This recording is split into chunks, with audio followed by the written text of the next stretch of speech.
Hi అండి, అందరికీ నమస్కారం. తెలుగు బోధన ఛానల్కి స్వాగతం అండి.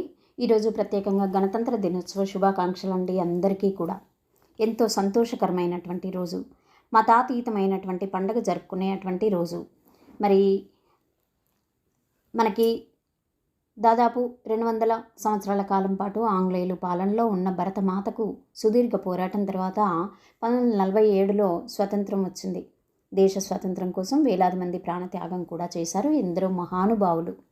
అప్పుడు 1947 ఆగస్టు 15న మనకి స్వతంత్రం వచ్చింది. కానీ సంపూర్ణ స్వరాజ్యం మనకి సిద్ధించలేదండి. మరి అది ఎలా అంటే 1950 జనవరి 26న గణతంత్ర దేశంగా అవతరించింది. మరి స్వతంత్రంగా మనకి ఒక రాజ్యాంగం కావాలని ఆలోచన చేసి డాక్టర్ బిఆర్ అంబేద్కర్ అధ్యక్షతన ఒక ముసాయిదా కమిటీ ఏర్పడి భారత రాజ్యాంగం రూపొందించడానికి ప్రయత్నం చేశారు. మరి అది 2 సంవత్సరాల 11 నెలల 18 రోజుల కాలం పట్టింది. అప్పుడు మనకి రాజ్యాంగం సిద్ధం కావడానికి. మరి ఆ రాజ్యాంగం భారత రాజ్యాంగం అతిపెద్ద లిఖితపూర్వక రాజ్యాంగం అండి మనది. మరి అప్పటికి అమల్లోకి రావడానికి కొంచెం టైం పట్టింది. అసలు రాజ్యాంగం అంటే ఏంటి? గణతంత్ర రాజ్యం అనగా ప్రజలు స్వయంగా వారి ఓటు హక్కు ద్వారా ఎన్నుకోబడిన ప్రజా ప్రభుత్వం అని అర్థం. గణతంత్ర రాజ్యంలో పౌరులందరూ కుల మత వివక్షత లేకుండా అన్ని పదవులను వహించుటకు అందరికీ సమాన అవకాశం రాజ్యాంగం కల్పిస్తుంది. అన్ని విధులు హక్కులు సమాన న్యాయంతో ఉంటాయి.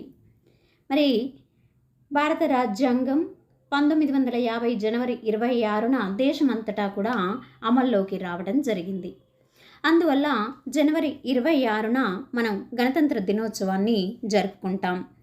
మరి పూర్తిగా అప్పటి నుండి మన భారతదేశం సామ్యవాద లౌకిక ప్రజాస్వామ్య గణతంత్ర రాజ్యంగా అవతరించింది. అందరూ కూడా సంతోషాన్ని వ్యక్తం చేశారు.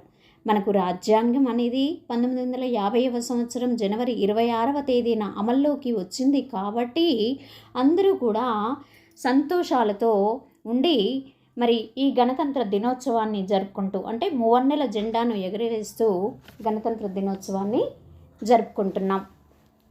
కాబట్టి మరి అందరికీ కూడా మరొక్కసారి గణతంత్ర దినోత్సవ శుభాకాంక్షలు అండి. Please like, share, subscribe. Thank you.